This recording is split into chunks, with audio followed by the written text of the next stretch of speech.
Thanks very much. I'm introducing a topic here which I hope will be of relevance to the Royal Society in its one of its ambitions, which is to encourage public engagement with science.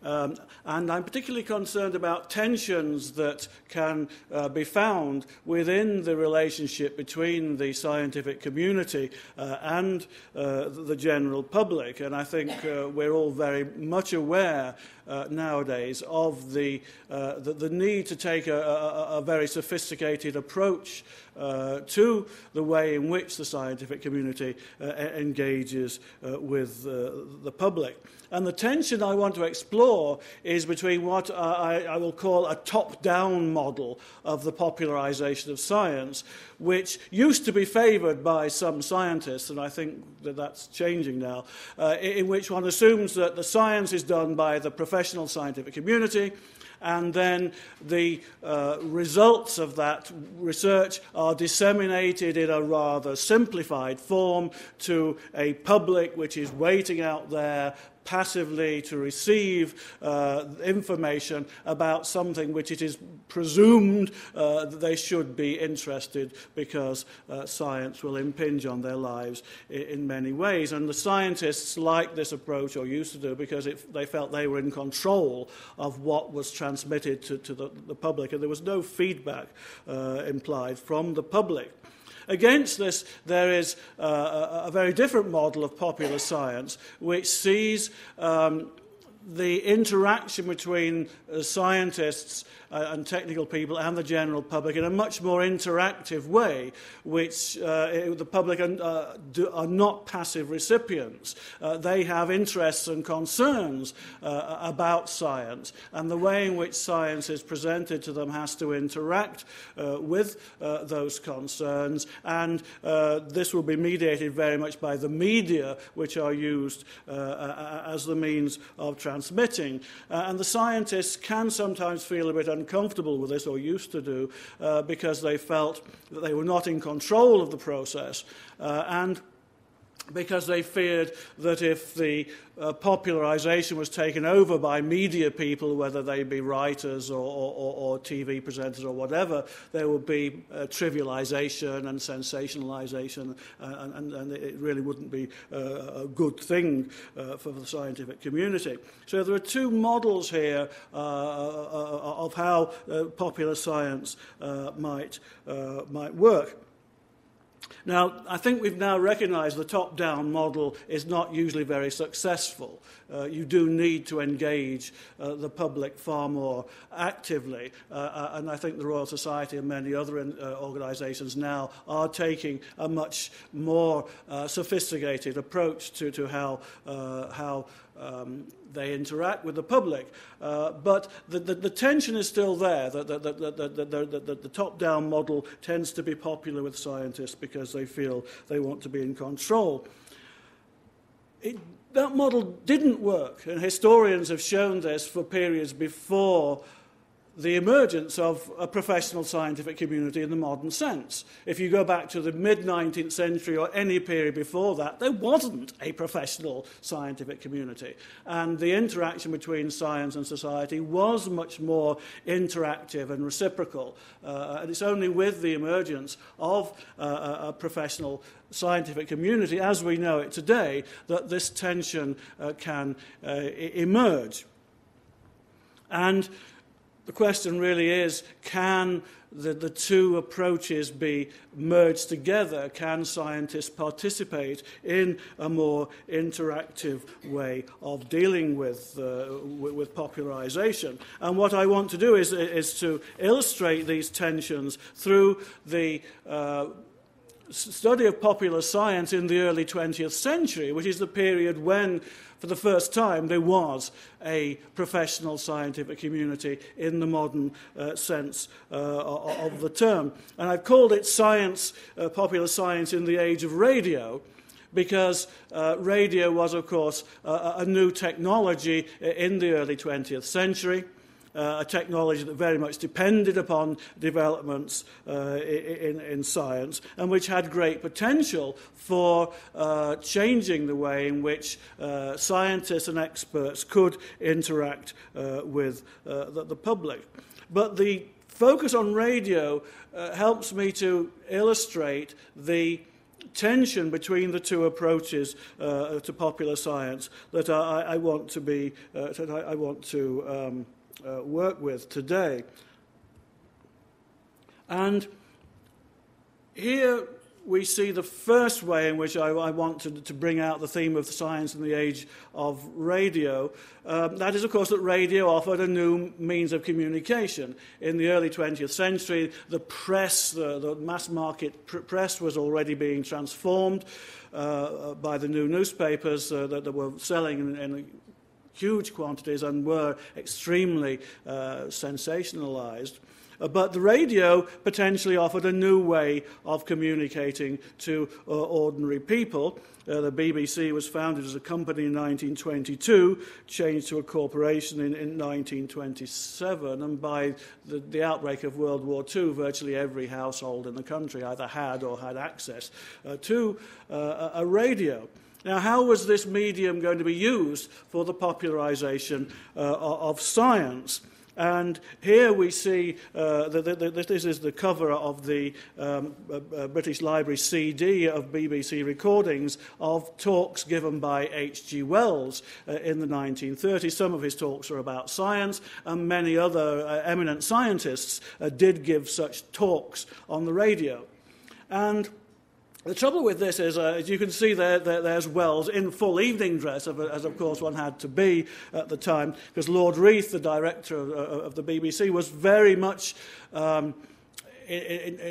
concerned to keep up the tone of the BBC, and he was opposed to it being used, the radio being used for popular entertainment. He was in favour of it being used for promoting high culture and serious approaches to subjects such as science. And so the preferred way in which the BBC engaged with popular science and many other equivalent subjects was the talk. And this is what they were called, the talk. And there's H.G. Wells sitting in front of the microphone. And he's reading a script. And the script would usually then be printed in the BBC's magazine, The Listener. And so what exactly has changed here compared to an article being published in a highbrow magazine, if all that's happening is that the author of the article just reads it to you? It's not a very imaginative use of the medium of radio. There were some more imaginative programs for schools and educational things, but for the most part, popular science, like other serious subjects, was done by the talk, and they were notoriously boring. You see all sorts of newspaper complaints about the boring nature of talks on popular science or almost any other serious subject. Depended a lot on the character of the speaker. Wells, in fact, is a very bad speaker. He's got a high, squeaky voice. If you listen to the CD, he wasn't a very good broadcaster. Occasionally, there were better presenters. Now and again, the radio did hit the headlines. In 1927, the BBC broadcast Sir Arthur Keith's presidential address to the British Association for the Advancement of Science in York. Keith was an expert on human fossils, deeply involved in the Piltdown affair. He was a staunch Darwinist and a materialist, and he made no secret of those opinions. And there were howls of outrage in the newspapers the day after, complaints from everyone from the Archbishop of York downwards about this materialist broadcast. In that case, the public interest was aroused by the topic, not by the presentation. But another good example from a somewhat later period would be in 1953, the astronomer Fred Hoyle delivered a series of talks called The Nature of the Universe and was voted Broadcaster of the Year simply for giving a series of talks, speaking into the microphone just as Wells is in the picture you see in front of you. Now, Hoyle had a strong North of England accent. And that sort of informality, I think, helped to make his presentation very attractive. But many of the scientists who spoke in earlier years spoke with a rather old-fashioned, posh accent, which did not go down very well with ordinary listeners. So in that sense, I think the radio, because of the particular policy of the BBC, was a rather lost opportunity for popularization of science. It wasn't used very imaginatively in the early 20th century. Situation is very different in America, where radio was commercial from the start, and immediately entertainment rather than education was the name of the game. And the scientists very rapidly lost control of what was being broadcast and threw up their hands at the fear that what was getting onto the airwaves was sensationalized. And perhaps a good illustration of that is to make the link with H.G. Wells, of course, is Orson Welles' famous radio broadcast of The War of the Worlds, Wells' story of a Martian invasion which terrorized vast numbers of people in America. That illustrates the sort of entertainment value of talking about science, and that was not what the BBC was into. And I think the need to be more imaginative in the use of a new technology just didn't really hit in this country until the age of television rather than the age of radio. And I'll say a little bit about television at the end of the talk. But there's another sense in which we can talk about the age of radio, and that is that radio was actually a very popular technology at a practical hands-on level. This is a series of adverts from the back of a magazine for books and magazines for the radio enthusiasts. Remember when radio first came in, you had to build your own crystal set and tickle the crystal with the cat's whisker. I remember my dad talking about that when he was a kid. And even when commercial radio sets became available, it was a good thing to know a bit about how they work to get good reception. And there were, in any case, huge numbers of ham radio enthusiasts wanting to build an experiment with their own equipment. And as these adverts show, there was a large market for books and magazines describing what to do if you were a radio enthusiast in a practical sense. And, of course, you needed to know a bit about the science of radio to do this. So this is science and technology as well. But it's not top-down, because the people who are writing this are themselves mostly enthusiasts. Some professional scientists and engineers would write for this kind of literature, but an awful lot of it was done by other enthusiasts who were, of course, very responsive to the interests and demands of the community that they themselves belong to. So this aspect of the age of radio, I think, illustrates the other side of the coin. This is popular science that really is interacting with the public in a very serious way. So perhaps a better illustration of the potential for a more flexible approach to the popularization of science. In a sense, this is what you might call a more American style of popular science. Remember, for Americans, their great hero was Thomas Edison, who was an inventor with no academic credentials or scientific training whatsoever. This notion of ordinary people getting hands-on experience with science and maybe even doing a bit of inventing themselves was very popular in America, and there was much more suspicion there of the experts who might come in and pontificate from on high, as they did in the BBC talk. The question that I want to ask is, can these two approaches, the top-down and the popular, come together? And how did scientists in particular handle the opportunities that were available, not so much through the BBC, but through the more practical, interactive media that we see in these adverts? And the answer is basically that scientists could and did get involved, sometimes very successfully, but also there were problems. And what I want to do is to run through a series of examples of different forms of popular writing about science and indicate where it worked and where it didn't work and what sort of lessons we might learn from that to help us understand the issues in the popularization of science today. Starting with a popular science magazine, Discovery, founded in 1920, and this is one of the early covers. And this was a magazine founded as a spin-off from a government commission on science education headed by the physicist J.J. Thomson. And its editorial board was composed of senior scientists and academics, and almost all of the articles were written by professional scientists, and they all tended to assume that the reader was quite seriously interested in science and really wanted to learn. Later on, they jazzed the cover up a little bit, and there were photographs and so on. But we know that Discovery was not a success commercially. Its sales rapidly dropped off to only a few thousand a month, and when it closed down temporarily at the start of the Second World War, the editor, who was one C.P. Snow, later of Two Cultures fame, but that's before that, Snow wrote an editorial in which he said, "This magazine has never been a commercial success, and the reason why it's not a commercial success is because it's too serious. It presumes too much hard work on the part of the reader to get into the material that's being written. We're going over the heads of the vast majority of ordinary readers. If you wanted a really popular science magazine, you would have to use a modern term, dumb it down quite a lot and take on board the sort of techniques that were being used in those popular magazines about radio we saw a few minutes ago."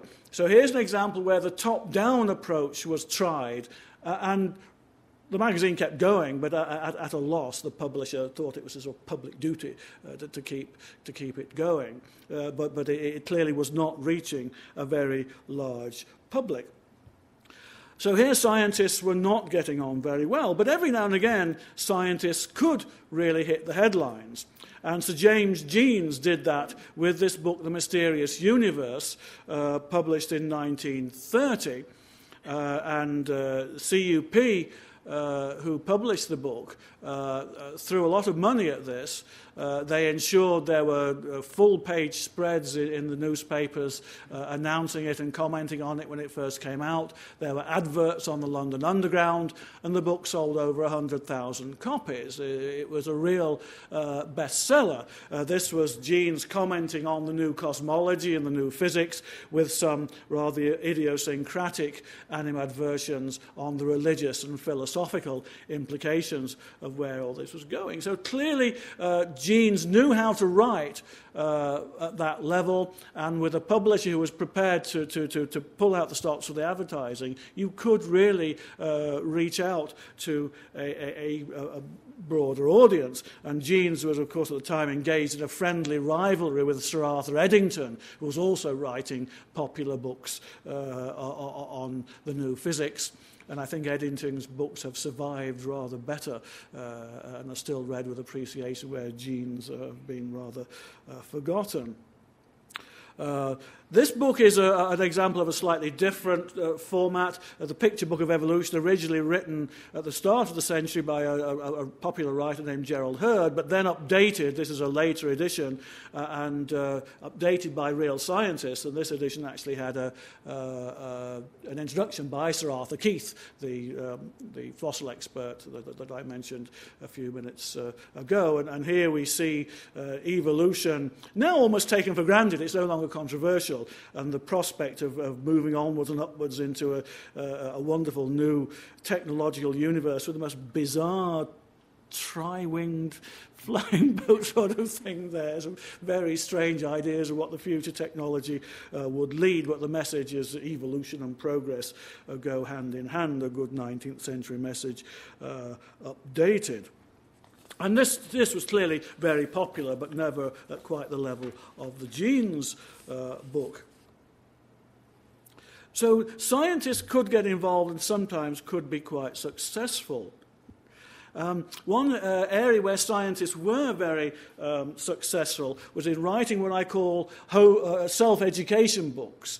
And these were for series such as the Home University Library. And this, which was founded in 1910, this is a flyer from an advertising flyer from the 1930s. The Home University Library and a number of other series were quite serious popularizations. They were like sort of cut-down textbooks, slightly popularized textbooks, written by experts for people who had a secondary education, wanted to improve themselves and learn more about science or some other serious subject, but couldn't go to university or college. So the idea was you were getting a substitute for a college education. And of course the Cambridge skyline silhouetted there helps to give it a sense if you're reading the Home University Library, it's almost like going to Cambridge. Well, it wasn't, obviously, but this was the atmosphere that was trying to be created. And this presupposed an audience of people who were looking for information from experts. They were prepared to be passive. They wanted experts to talk down to them because they thought that this would help them to learn, and they wanted what they were learning to be authoritative. So this is a very special niche audience, but substantial enough to support a number of these series. And the final product of this genre of literature were the Pelicans, the paperbacks linked to the famous Penguin series that began publishing in the late 30s and very popular through the war years, still popular in the 50s and 60s. I remember them well from when I was a lad. And these were the same sort of thing, slightly jazzier covers, but the contents were really quite serious, and there weren't many illustrations. They were rather dowdy, and you really had to be quite interested in the subject to read one of these things. So it's not quite popularization in the widest sense of the term. It's very much a niche market, but one that was for a time, at least, big enough to serve reasonably well. And scientists were very active in producing literature for this kind of series. There were also serial works. These are issued in magazine format and come out once a fortnight, and you bought them over a period of a year or 18 months, and they accumulated to form a kind of encyclopedia on a particular subject. It's a format that's still in use today, and you could then get them bound up in a book, and they were usually published in book form. And this is an illustration from the Harmsworth Popular Science, published in 1914, just before the war. Edited by Arthur Mee, who was the editor of the famous children's encyclopedia. And this is Harmsworth, the publisher of the Daily Mail. And this thing came out with a full-page advert on the Daily Mail, in the Daily Mail on the day it was launched. So it was very heavily sold. This is a picture of the advantages of science. This is Sir Ronald Ross, the conqueror of malaria, opening the gates to the conquest of the world by white people now that the scourge of malaria has been defeated. And in case you're wondering what this one has to do with popular science, that's another illustration. This is basically science and technology in the service of the British Empire. This is what you need to know about science and technology if you want to be a good citizen of modern Britain. And the warship steaming in the background gives you the message of why science and technology are important for national defence. And remembering this is coming out just before the First World War. This was a book that was not a series not written by professional scientists mostly, but by people like me who were professional communicators, but usually had some close contact with the scientific community.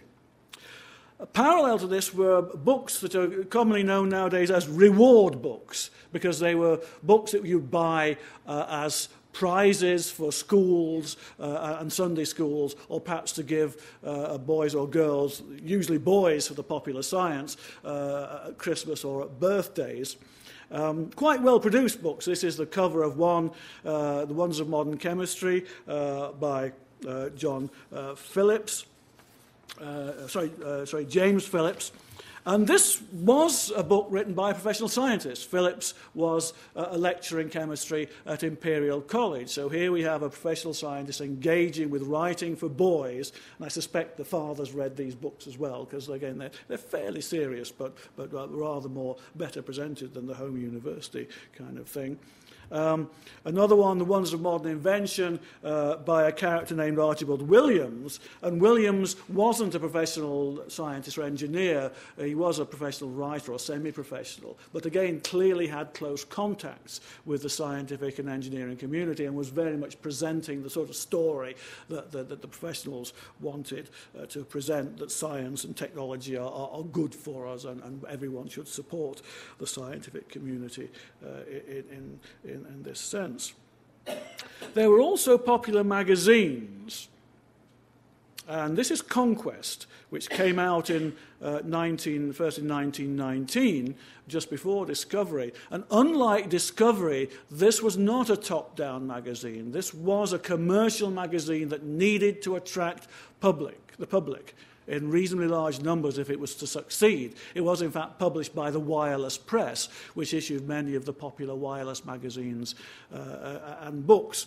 And again, the theme is science and technology, of strong emphasis on applied science and technology and gadgets and radio and photography and the sort of thing that ordinary people could get their hands on. An interesting scene here of the rather classical figure looking out over airships and modern industry.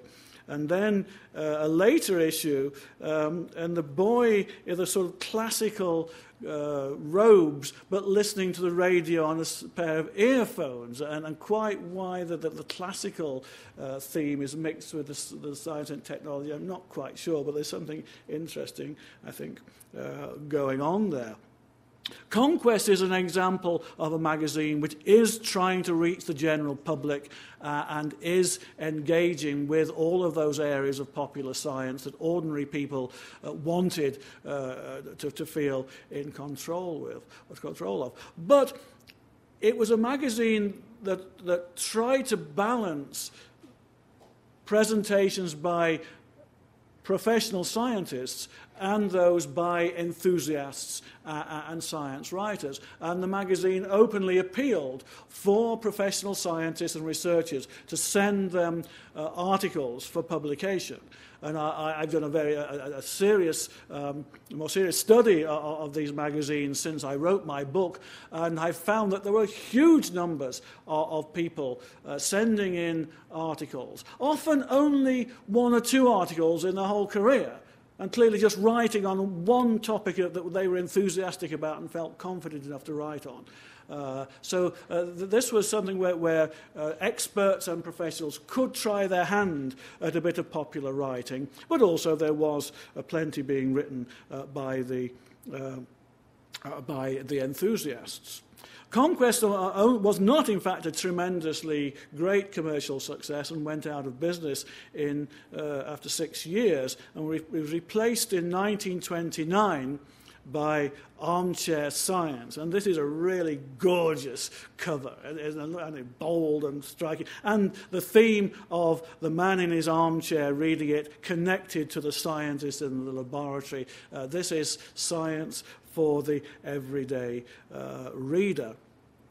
But Armchair Science is even more populist in tone than Conquest. It really does try to reach out to the ordinary reader. And interestingly, it says quite explicitly in an editorial in its first issue, we will not publish articles written by professional scientists, because professional scientists don't know how to write down at the level that you, the ordinary public, want. They're too addicted to jargon and technicalities, and we're not going to have them write for us.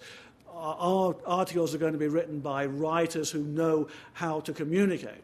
Now, it wasn't strictly speaking true, and some professional scientists did actually publish in the magazine, but a much larger proportion of the material was written by people who were not professional scientists.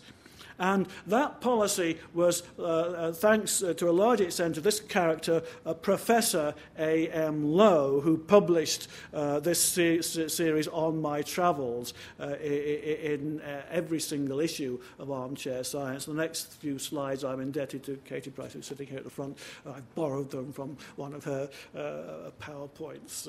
And these are all clips from Armchair Science. Lowe was not a professor. Well, he had been temporary assistant professor at one of the military colleges for a few months in the war, the First War. And he traded on that ever since. But in fact, he was actually quite opposed to the professional scientific community. He distrusted academic scientists. He distrusted big business getting involved in science. His ideal was the sort of more American model of every man his own inventor.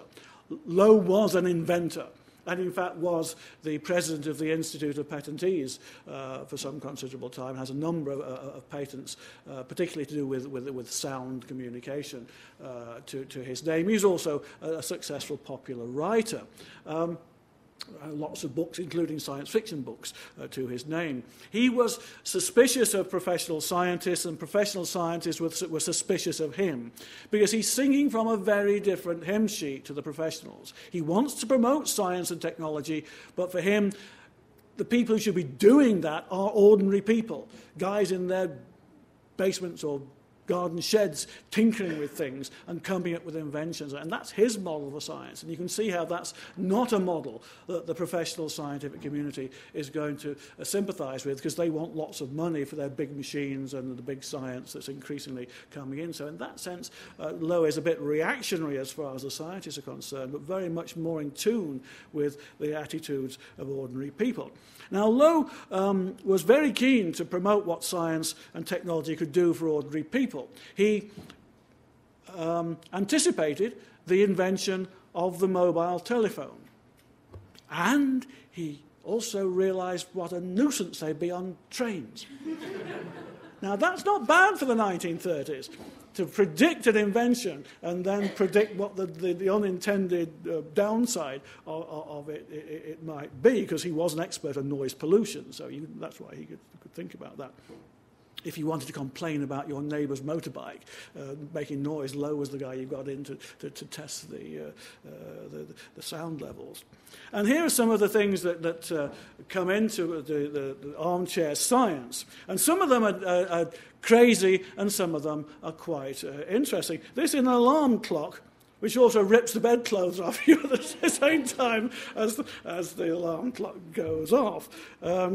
This is a much more serious attempt to engage with the advantages that electricity can bring to the everyday home. This was a constant theme of electricity as the new source of power that can be used in so many ways. Here's a clever one, an infrared thing or something that you shine on a sensor and it opens your garage doors. That's something we might take for granted today. But again, to see the possibility of that in the 1930s was quite forward-looking.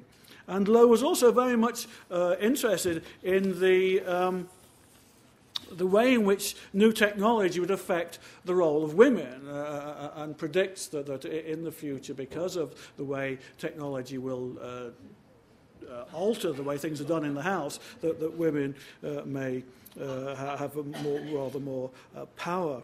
So Lowe is offering a rather different approach to popular science that would want to exclude the professionals. But as we've seen, the professionals could sometimes engage with popular material. And the question is, how often and how well does this work?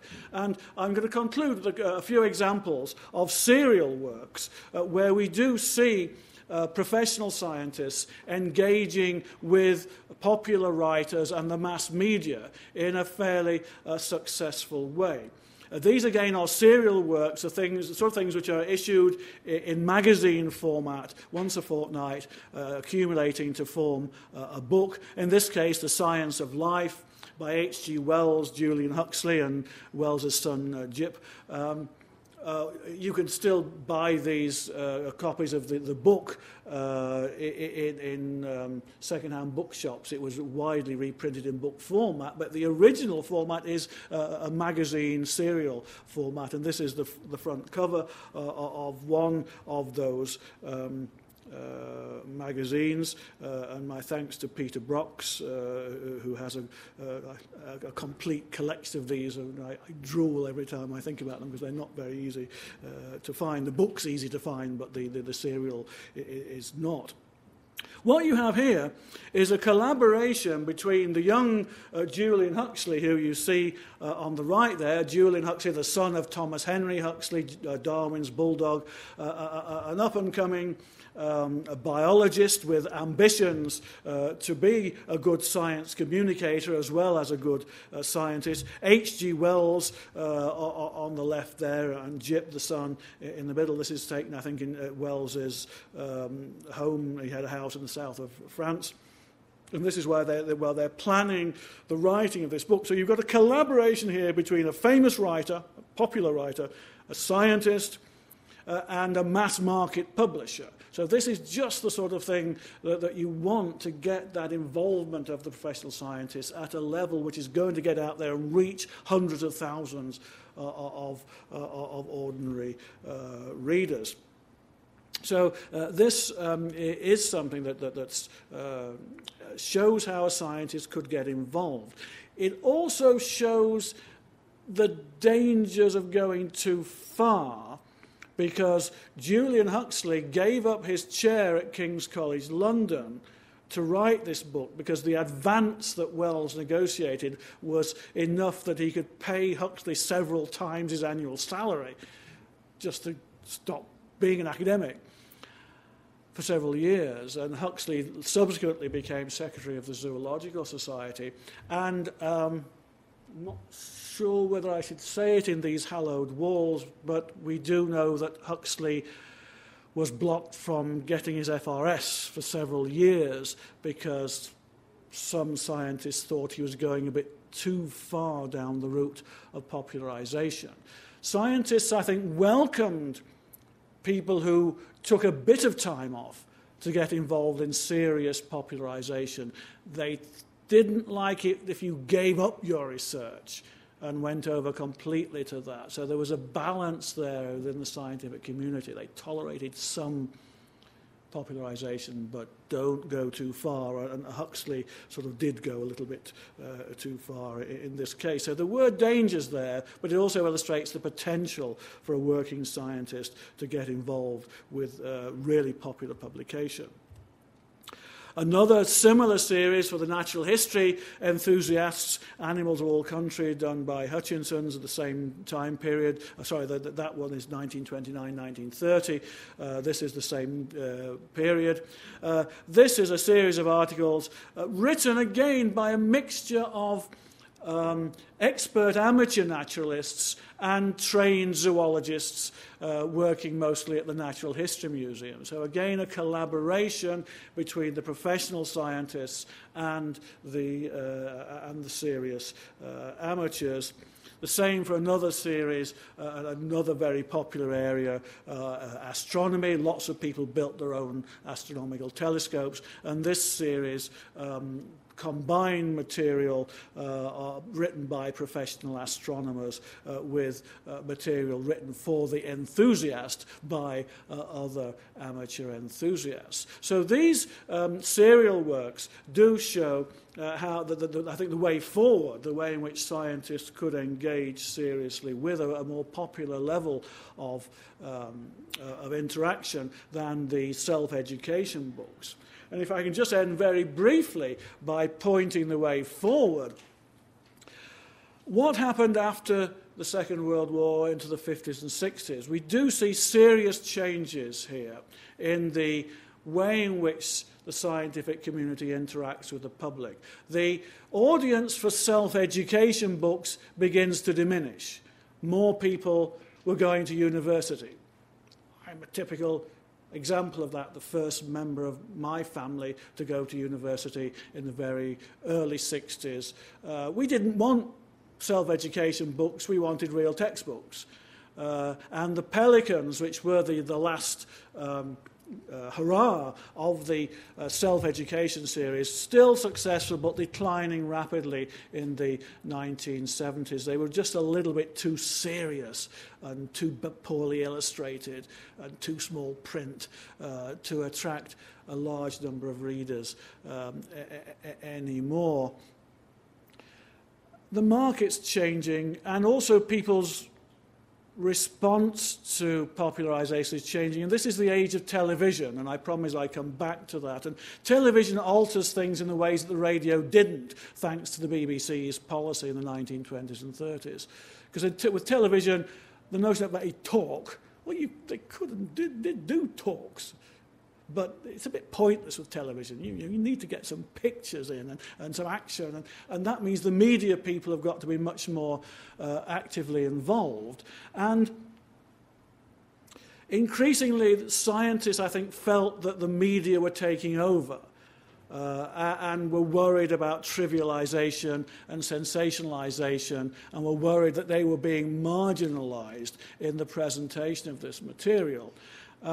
They would have preferred to reinstate the top-down model in which they had some control of what was going on. But I don't think that was the way forward.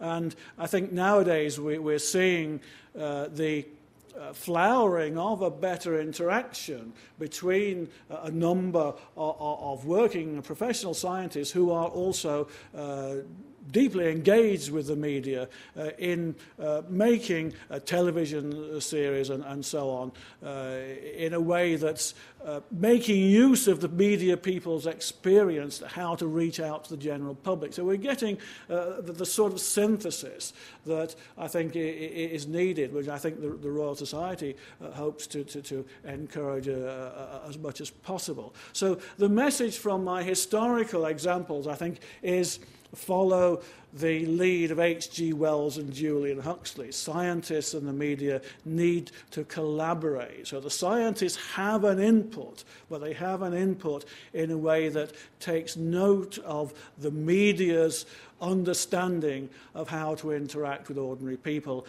and the media's ability to respond to the interests of ordinary people.